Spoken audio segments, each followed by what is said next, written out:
Gérard Chalian, bonjour. Bonjour, Vous recevez les jeunes IHEDN ici chez vous, à Paris.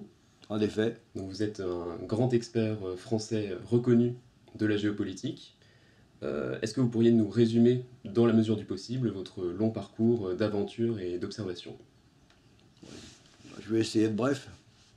Bon, j'ai commencé par bourlinguer, c'était ce qui m'intéressait le plus, c'est-à-dire ne pas rentrer dans l'univers fonctionnarial auquel les gens de ma catégorie sociale étaient destinés.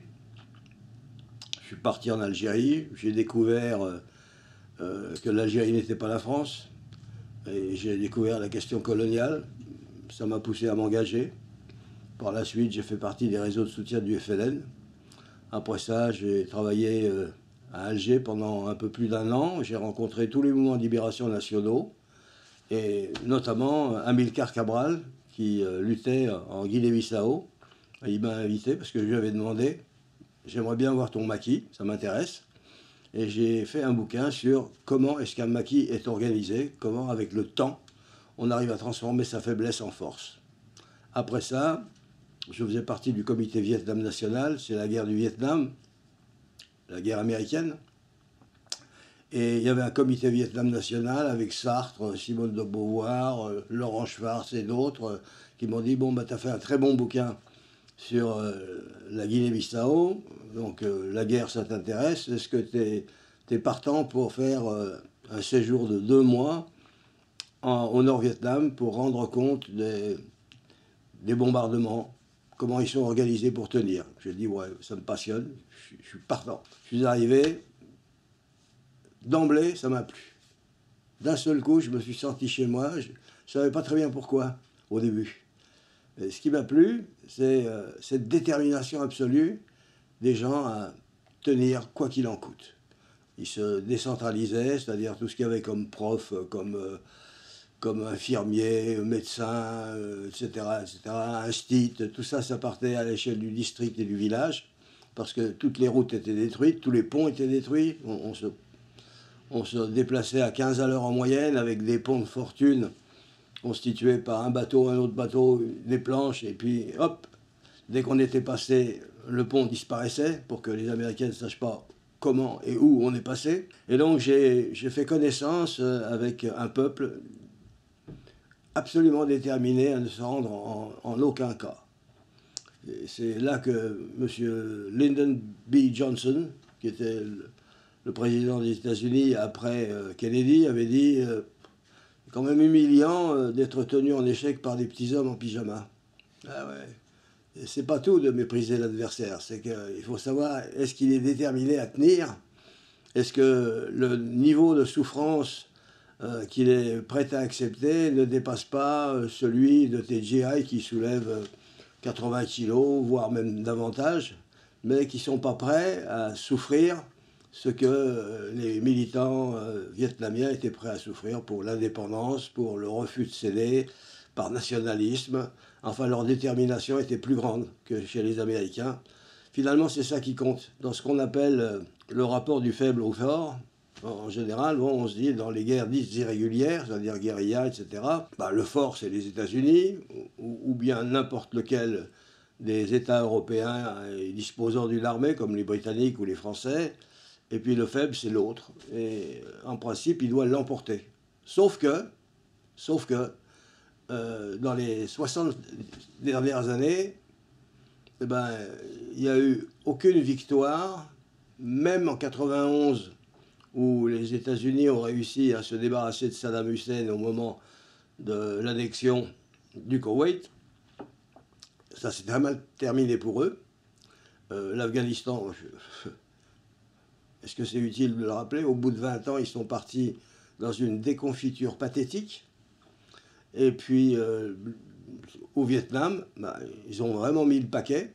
À partir de 1955, au moment où les Français s'en vont après Dien Bien Phu, c'est les Américains qui rentrent avec leurs spécialistes. Ils installent un régime catholique et ils sont sûrs de gagner. Ils se disent, les Français, après tout, ils n'avaient pas d'hélicoptère. Est-ce qu'ils avaient vraiment le sentiment de pouvoir l'emporter? Nous, on va gagner. Le général Westmoreland, lui, a toujours dit, jusqu'à 1968, c'est le dernier quart d'heure.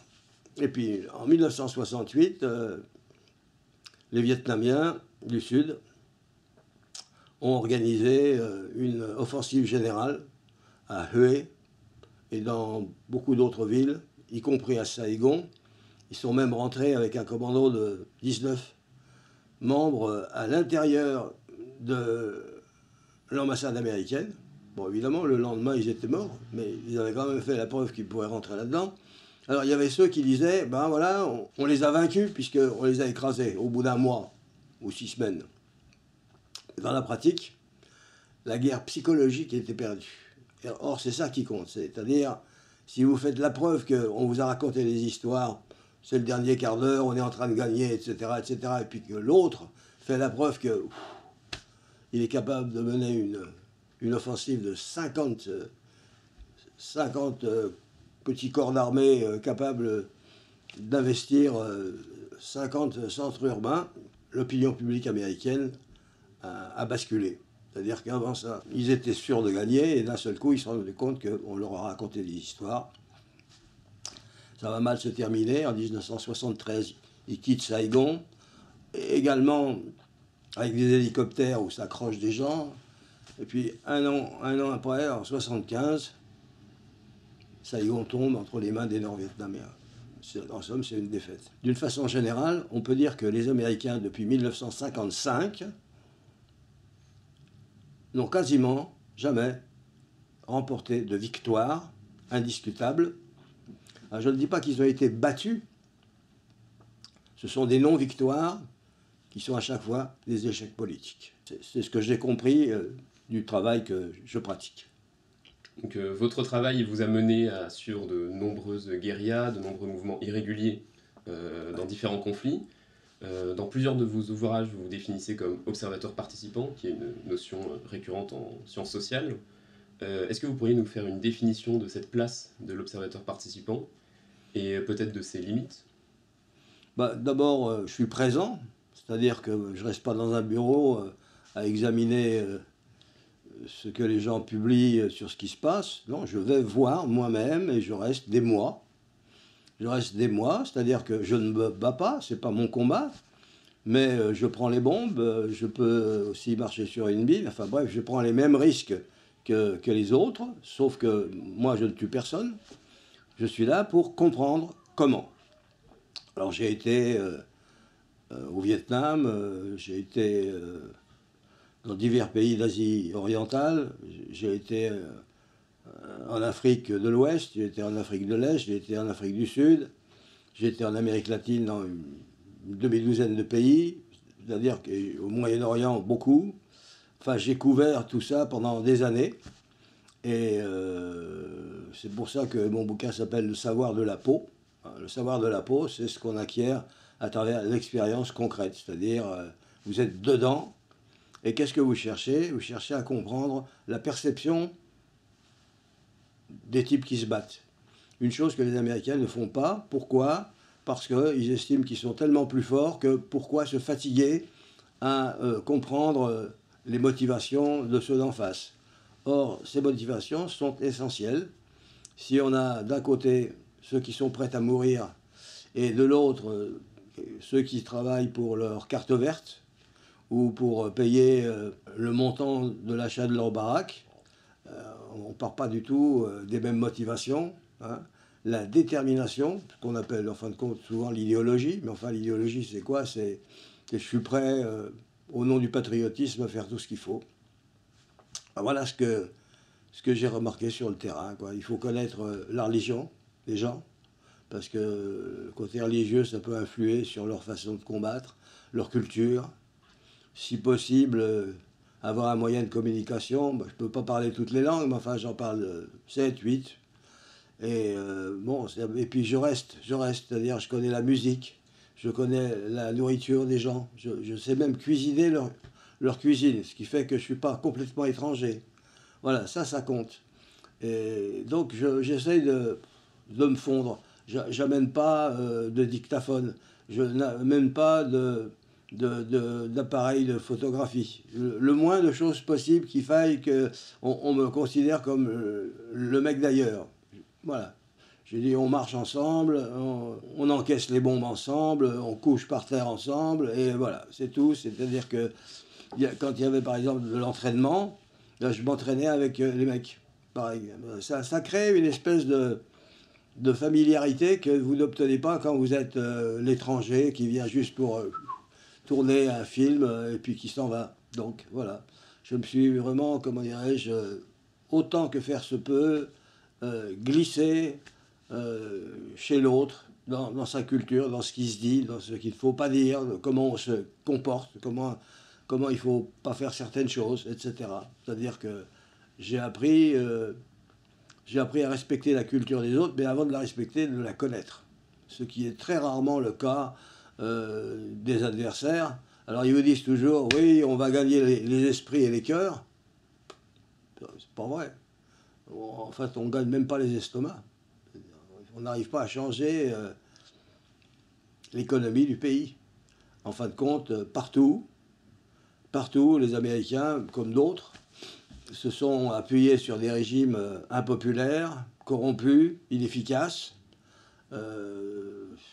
Les gens voient bien, ils ne sont pas idiots, hein, ils voient bien que vous appuyez un pouvoir pourri, que vous vous intéressez absolument pas à la population, que vous bombardez, c'est tout. Le dommage collatéral, il n'est pas collatéral du tout. J'ai choisi, je vais plutôt te bombarder plutôt que de risquer mes hommes. Et il y a un général qui avait été envoyé en Afghanistan pour faire un rapport qu'il a publié dans le Washington Post. McChrystal, il s'appelait. Et alors, il est resté 2 mois. Et puis, son rapport, c'était très simple. Il a dit, 90% de nos troupes ne sortent pas des bases. Il leur a dit, guys, you're not in Afghanistan, you're in transit. Les gars, vous n'êtes pas en Afghanistan, vous êtes en transit. Vous mangez de la bouffe américaine qui arrive directos des États-Unis, vous regardez la télé américaine, vous restez entre vous, lever de la fonte, et puis quand vous vous déplacez, c'est en groupe très nombreux, en faisant très très gaffe à ce qu'il n'y ait pas une voiture qui soit prête à vous rentrer dedans et à faire des dégâts. Donc en réalité, vous n'occupez pas le terrain. Il faut faire de la contre-insurrection, et les mecs ont dit, c'est trop tard. C'est trop tard, personne ne parle la langue. Et il y avait un type de l'ambassade qui parlait le dari, c'est-à-dire une langue très proche du persan. Il ne parlait même pas le pashtun, ce qui est plutôt la langue des combattants. Donc qu'est-ce qu'on peut faire dans ces cas-là? Pas grand-chose. Au bout de 20 ans, ils sont repartis. Alors, ils n'ont pas perdu grand monde, ça c'est vrai. Par exemple, sur 20 ans, chaque année, les Américains ont perdu en Afghanistan 125 types. C'est rien. À New York ou Washington, il y a plus de crimes crapuleux que ça. Mais malgré qu'il y a eu des coups très sévères, les 58 000 hommes qu'ils avaient perdus au Vietnam, ça a produit ce qu'on appelait le syndrome vietnamien. Plus jamais autant de victimes. On va inventer la guerre zéro mort, c'est-à-dire on va bombarder plutôt que d'aller au sol. En Irak, par exemple, la coalition, relativement nombreuse, dirigée par les Américains, a perdu dans les 300 personnes. Et pour la première fois dans la longue histoire de la guerre, on n'a pas dit combien de soldats ennemis on a tués. Alors les services secrets britanniques ont dit 70 000 minimum, peut-être davantage. On ne l'a pas dit parce que la disproportion aurait choqué les opinions publiques occidentales à une heure où nous sommes devenus extrêmement sensibles, je dirais, la sensiblerie, la victimologie a beaucoup joué. C'est-à-dire on avait honte de ce qu'on faisait. Il y avait des critiques sur « oui, vous avez fait ceci, cela, l'esclavage ». C'est très gentil l'esclavage, mais enfin il fallait protester contre l'esclavage avec Condorcet, avec Olympe de Gouges, pas 2 siècles après, quand tout ça s'est terminé. De toute façon, pourquoi dénoncer uniquement l'esclavage quand il est pratiqué par les Occidentaux et pas l'esclavage pratiqué par l'Empire ottoman, qui était pratiquement plus important et plus long dans le temps, et de surcroît, rappeler que l'esclavage existe depuis l'aube des temps, c'est-à-dire que si vous étiez vaincu, Eh ben, vous étiez mon esclave, tu travaillais pour moi. Voilà. Disons que l'histoire est pas drôle. Et il y a un vieux Gaulois qui a dit la phrase définitive, il a dit malheur aux vaincus. Voilà. Alors, malheur aux vaincus, mais on parle surtout de ceux qui se sont battus, alors pas forcément en étant vainqueurs, mais en tout cas en étant des mouvements minoritaires. Ceux que vous avez suivis avaient souvent pour point commun d'avoir une idéologie, d'être communiste, d'être patriote, d'être nationaliste. Quel regard vous portez sur la politisation des forces armées, d'une lutte armée? Est-ce que la politisation de ceux qui se battent est nécessaire? Est-ce que ça apporte quelque chose, notamment dans la motivation dont vous parliez tout à l'heure?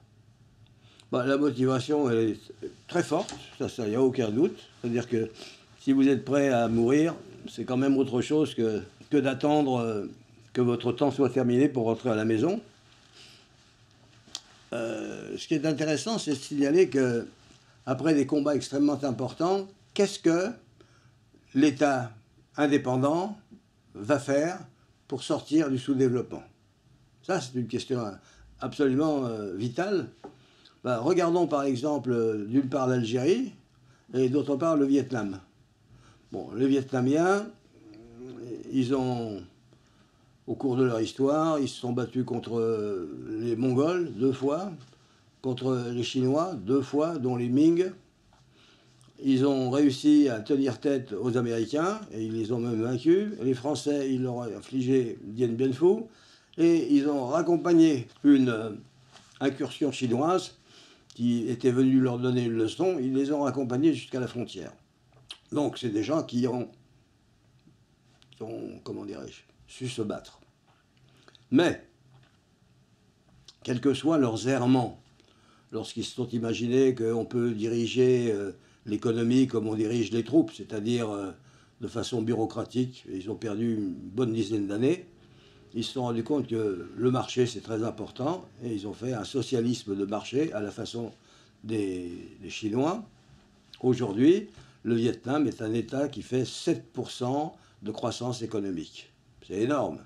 Bon, alors l'Algérie à côté, qu'est-ce qu'ils ont fait en Algérie? Je veux dire, ils avaient un pays superbe, énorme, des hydrocarbures, ils avaient autrefois une agriculture, et finalement, la corruption aidant, ils n'ont rien réussi. Si demain, par exemple, ils disaient la sortie est libre, c'est-à-dire vous pouvez émigrer, bon, il y aurait 10 millions de jeunes qui seraient prêts à partir. Quand on veut en finir avec l'humiliation, il n'y a qu'une seule façon de s'en sortir, il faut arriver à faire de la croissance, parce que c'est comme ça qu'on arrive à combler le fossé entre les industrialisés et ceux qui ne le sont pas. Voilà. Donc je m'intéresse beaucoup à ce qui se passe après, et je dois reconnaître qu'il y en a beaucoup qui se sont pas mal battus, même certains bien battus, pour après piétiner dans des régimes médiocres, corrompus, inefficaces, et en définitive pathétiques.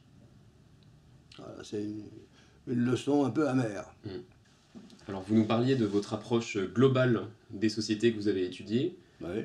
Cette approche, elle a pu, j'imagine, intéresser les institutions françaises, notamment militaires ou les chercheurs. Quel a été votre rapport pendant vos longues années d'observation avec les institutions, notamment militaires? Quel a été votre contact avec eux? Bon, au début, rien. J'étais totalement marginal. Moi, j'ai été reconnu aux États-Unis. Aux États-Unis, on a affaire à une société beaucoup plus dynamique que la société française. Ici, il faut prendre le droit chemin, l'ENA, le ceci, le cela. Il faut avoir été dans telle boîte, etc. Moi, ce n'était pas mon cas. Hein. Entre 18 et 35, j'ai fait une vingtaine de métiers manuels. Plus, j'ai été prof dans des institutions privées pour enseigner l'anglais, le français ou des trucs comme ça. Ce qui fait que quand on voyait ici mon CV, on disait c'est instable. Et quand je suis arrivé avec le même CV aux États-Unis, les mecs m'ont dit vous êtes dynamique. Bon, tout est là. C'est la différence, c'est très simple. Et là-bas, tu arrives, on te dit qu'est-ce que tu sais faire? Tu dis voilà, je sais faire ça.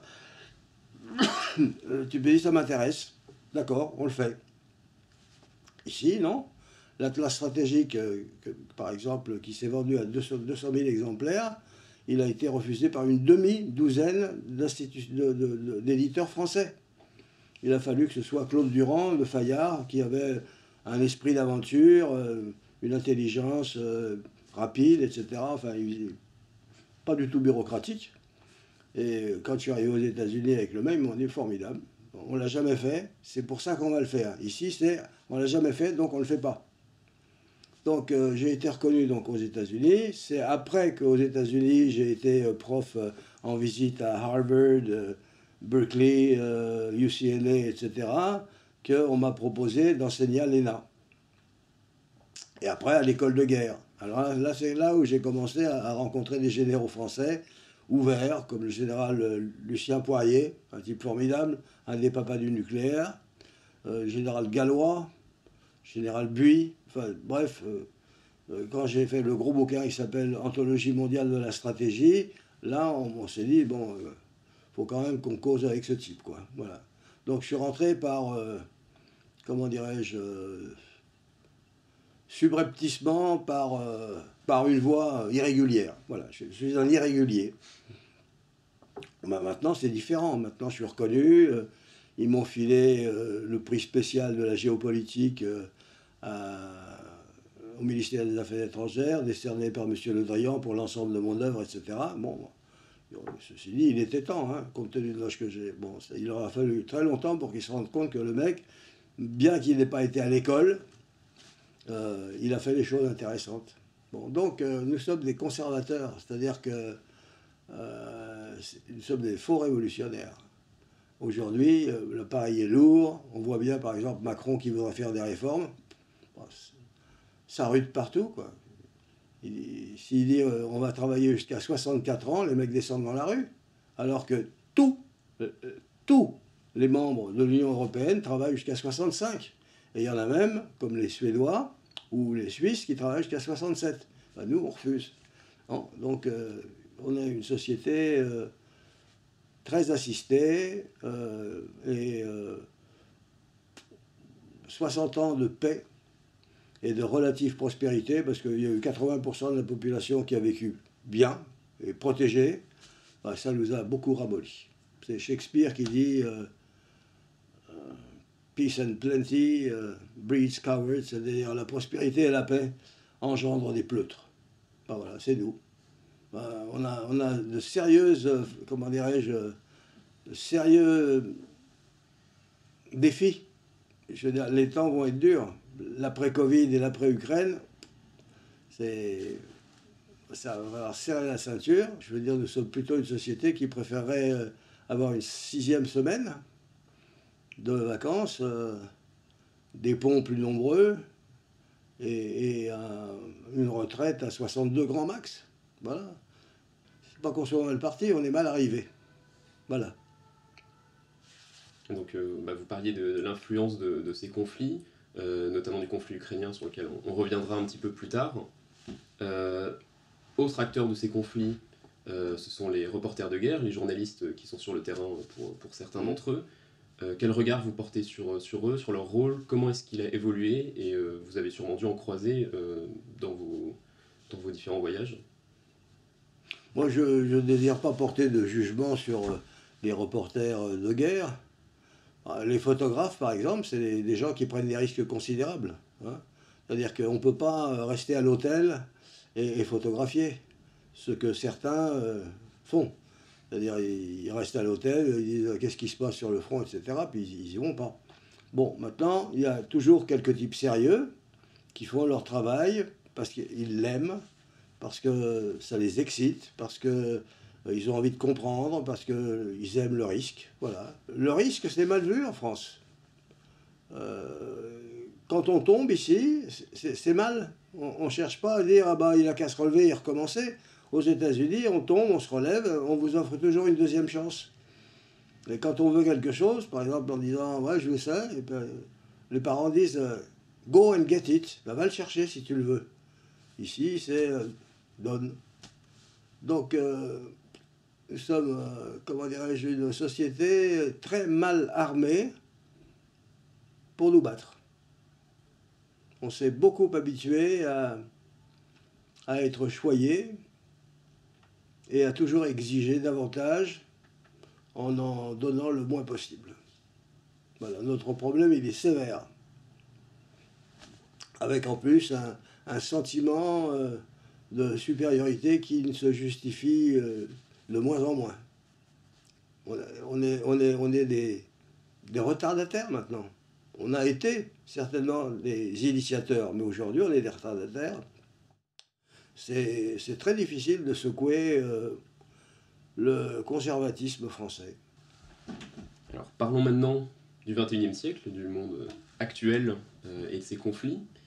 On voit dans des exemples tels que le conflit syrien ou plus récemment le conflit ukrainien, l'intégration d'acteurs irréguliers dans des conflits plus classiques. Est-ce que c'est une tendance qui est celle du XXIe siècle ou c'est juste quelque chose qui est propre à ces conflits-là? Bon, si on se réfère à ce qu'on a connu, c'est-à-dire grosso modo depuis la guerre d'Indochine, l'ensemble des conflits, à quelques exceptions près, comme les guerres israélo-palestiniennes, enfin arabes, ou la guerre entre le Pakistan et l'Inde, sont des conflits irréguliers, pratiquement toutes. Et en tout cas, les Occidentaux, ils n'ont eu affaire qu'à des conflits irréguliers. Il y a, la seule fois où il y a eu l'Europe qui a fait un conflit régulier, et c'est l'unique fois où l'Europe a manifesté sa volonté, c'est Margaret Thatcher au Falkland, au Malouines. Voilà. Là, elle a combattu une guerre classique et elle a réussi à liquider les militaires argentins.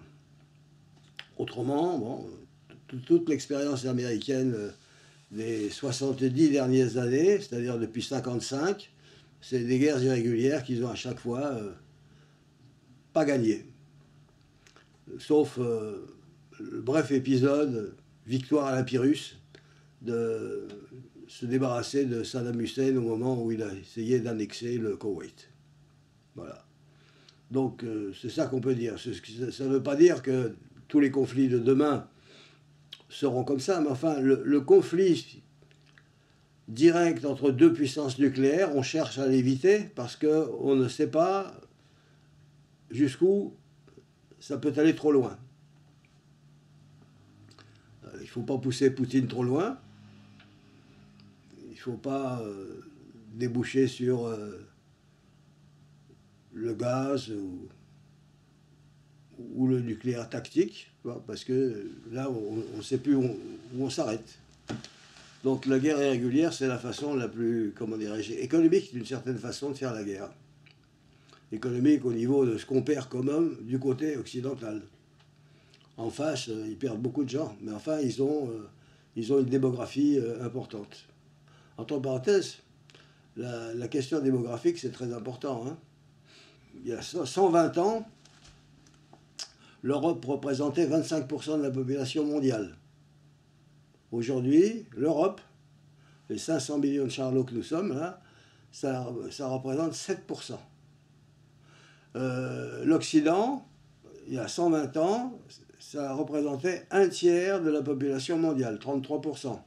Aujourd'hui, 12%. Pas un détail. C'est-à-dire que c'est là où on comprend que les types, ils veulent perdre le moins de gens possible, vu que, en fin de compte, le combattant occidental se fait rare. C'est important, ça. Je pourrais parler autrement. Je pourrais dire, le blanc se fait rare. Bon, voilà. On parle également de plus en plus de ruptures techno-scientifiques qui seraient en cours, donc avec l'arrivée des nouvelles technologies de télécommunication, avec Internet. Comment est-ce que vous observez cette transformation et quel serait son impact, notamment humain, sur les conflits? Est-ce que ça change vraiment quelque chose ou est-ce que le propre du conflit irrégulier et du combat reste inchangé?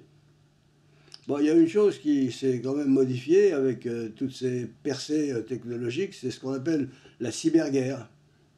Là, de ce côté-là, par exemple, les Russes, ils ont une grosse avance. Les Chinois travaillent là-dessus également, et nous aussi. Quand je dis nous, je pense aux Américains, évidemment. Donc, la manipulation, en quelque sorte, des psychés, c'est considérable, l'effet, dans la mesure où les motifs jouent un rôle très important. On peut beaucoup, comment dirais-je, désarmer, inquiéter, etc., à travers juste la manipulation psychologique. De ce côté-là, il y a eu des transformations très importantes. Autrement, Internet, bon, bah, c'est une façon de communiquer plus rapide que d'autres. C'est une révolution aussi importante que la révolution que nous avons connue au XIXe siècle avec l'industrialisation, quoi. Sauf que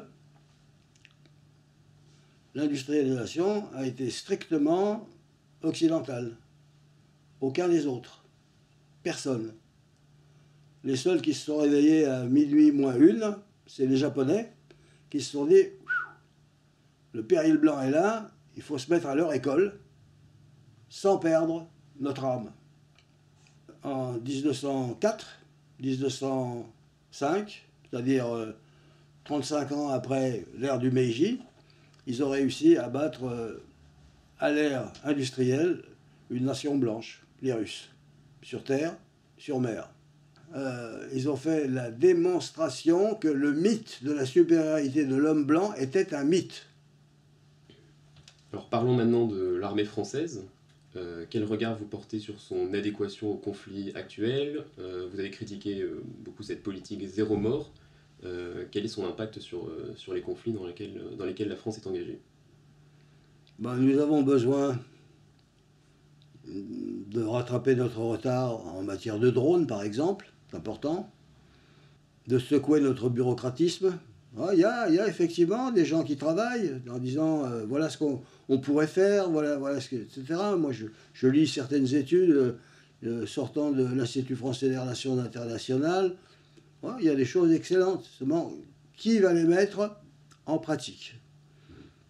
C'est pas de dire voilà ce qu'il faudrait faire, il faut aussi le personnel capable de transformer ces propositions en quelque chose de concret. Bon, ben là, il y a une lourdeur bureaucratique considérable. Il y a des vieux mecs qui veulent changer le moins possible parce que il faudrait qu'ils s'effacent. En d'autres termes, nous manquons d'inquiétude. Voilà. On n'est pas aux aguets du tout. Je vois d'autres sociétés, le dos au mur, qui s'intéressent vraiment à guetter avec beaucoup d'intérêt ce qui se passe, pour ne pas être dépassé, pour prévoir. Bon, c'est pas notre cas. Donc, il y a un gros effort de véritable modernisation qui doit être mené en France, et pas seulement en France. Il est grand temps d'avoir une armée européenne jusqu'à un certain point de vue, jusqu'à un certain... Moi, il y a 30 ans déjà, il était question d'avoir 60 000 hommes d'une armée européenne capable, dans les 24 heures, d'intervenir là où c'était utile. Ben, aujourd'hui, on n'en a même pas 5 000. Donc, je me dis, 40 ans plus tard, bravo, enfin, c'est vraiment nul. En 40 ans, on n'a pas été foutu d'avoir une petite force capable d'intervenir rapidement. Voilà. On parle beaucoup des craintes d'utilisation d'armes nucléaires avec le conflit russo-ukrainien. Ouais. Au-delà du fait d'y croire ou non, est-ce que c'est les armées possédant une force nucléaire qui feront la différence, ou est-ce qu'il y a plutôt d'autres vecteurs, comme on a pu le voir avec les sanctions, qui peuvent beaucoup plus jouer? En ce qui concerne le nucléaire, son but essentiel, c'est la sanctuarisation d'un pays. C'est ça. On veut obtenir la bombe pour être sanctuarisé. Les Turcs adoreraient disposer de la bombe. Saddam Hussein aurait aimé disposer de la bombe. Bon, maintenant, on voit bien que l'Inde et le Pakistan qui se haïssent avec allégresse, ils ont la bombe tous les deux, ben, ils font tout pour ne pas s'en servir. Donc en principe, le nucléaire, c'est fait pour ne pas servir, mais c'est là. Donc les médias adorent vendre de l'angoisse, c'est ce qu'ils font de mieux, ça les fait vivre. C'est pas à la télé qu'on a les choses les plus intéressantes, mais dans la littérature plus spécialisée, comme par exemple The Economist, que je lis régulièrement, chaque semaine, et qui me donne des nouvelles de quelque chose de quasiment totalement absent dans la presse et dans les médias français, c'est-à-dire la bagatelle de 4 milliards d'individus qui se trouvent entre l'Inde et le Japon. Voilà, en ce qui concerne le nucléaire. Mais d'une façon générale, je veux dire, avant d'en arriver là, il y a une foule de choses qui peuvent être faites pour interdire aux adversaires de nous forcer à subir ce que nous ne voulons pas. Voilà. Pour rester général et en même temps suffisamment clair pour dire que il n'y a pas de quoi angoisser. Voilà. Très bien. Bon, ben, on va aborder la dernière partie de cet entretien, Oui. qui est plus sur l'esprit d'aventure. Donc le titre d'un des ouvrages que vous avez publié. Oui. Donc on peut dire que vous avez pratiqué l'aventure pendant toute votre vie, Oui. et que vous la pratiquez toujours. Oui, je suis un aventureux, oui. C'est ça. Je suis bien content parce que j'ai eu une très belle vie. Et ça, c'est quand même la seule chose qui compte, hein, avoir une belle vie, pleine, où le savoir a été une chose très très intéressante, où j'ai eu la chance d'aller à l'école des langues orientales, où j'ai étudié l'histoire de la Chine, l'histoire de l'Inde, l'islam. Bon, ça m'a permis de connaître les sociétés autres à une époque où on était totalement européocentré et américano-centré. C'est ça, le monde se limitait essentiellement à ça, plus l'URSS. Donc, j'ai fait tout ce que j'avais envie de faire. Jamais je n'ai dit oui quand j'avais envie de dire non. C'est un luxe, ça. Un luxe fabuleux, ça. J'ai jamais dit oui quand j'avais envie de dire non. Alors, ça veut dire quoi? Ça veut dire que vous acceptez l'insécurité, parce que vous allez rater des trucs. Hein, si on plie, si on est prêt à s'accommoder, on fait des choses qu'on n'a pas envie de faire. Bon. Alors moi, j'ai accepté l'insécurité. De temps en temps, on me dit « Ah, j'aurais bien aimé vivre la vie que tu as vécue. » Je dis « Oui, d'accord, mais qu'est-ce que tu es prêt à payer pour ça ?» Alors, c'est là où le nombre de candidats diminue. L'aventure, c'est merveilleux, mais ça demande du courage. Ça demande de la sobriété. Ça demande de pouvoir connaître l'insécurité et parfois des moments très durs. Puis d'autres, quand on fait un truc qui marche, formidable. Oui, en matière d'esprit d'aventure, par exemple, je suis très sensible à ceux qui s'intéressent aux sociétés autres. C'est-à-dire qu'ils ne sont pas là pour raconter leurs exploits, comme monter sur l'Everest avec un bras derrière le dos, ou je ne sais quoi. Non, ils donnent à voir un monde et ils te le rendent sensible. Nicolas Bouvier a écrit un des plus beaux livres de voyage que je connaisse, L'usage du monde. Il te dit, voilà ce que tu peux acquérir en ouvrant les yeux, en écoutant et en t'efforçant de comprendre. Saisir les réalités diverses et auxquelles tu n'étais pas particulièrement préparé et qui t'ont enrichi. Voilà. J'ai beaucoup aimé aussi, par exemple, le livre de Jacques Lacarrière sur la Grèce qui s'appelle L'été grec. Lui, il ne te dit pas Jacques Lacarrière, j'ai fait ceci, j'ai fait cela. Non, non, il te donne à voir la Grèce. Voilà. Son cadeau, c'est la Grèce. Alors, je fais une grosse différence entre ceux qui te donnent à voir et ceux qui se font voir.